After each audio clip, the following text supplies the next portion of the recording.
Elementary drawing grade परीक्षा कर्तव्य भूमिती गणित पहिले दिलेल्या रेषेचे समान दोन भाग करणे।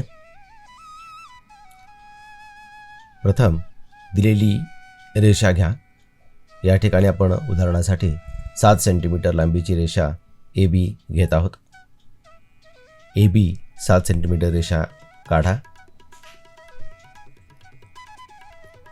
A आणि B या रेषेच्या निम्म्यापेक्षा जास्त अंतर कंपासमध्ये घ्या।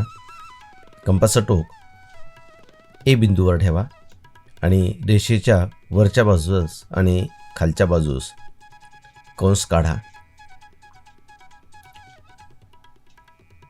परत B बिंदूवर कंपासचं टोक ठेवा आणि पूर्वी काढलेल्या दोन कंस रेषांना छेदणारे कंस काढा।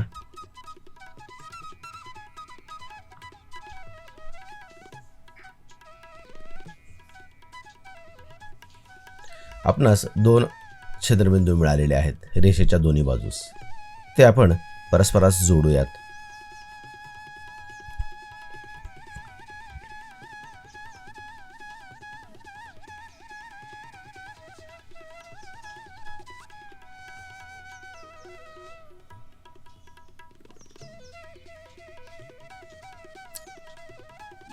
अशा पद्धतीने आपण AB रेषेचे समान दोन भाग केलेले आहेत।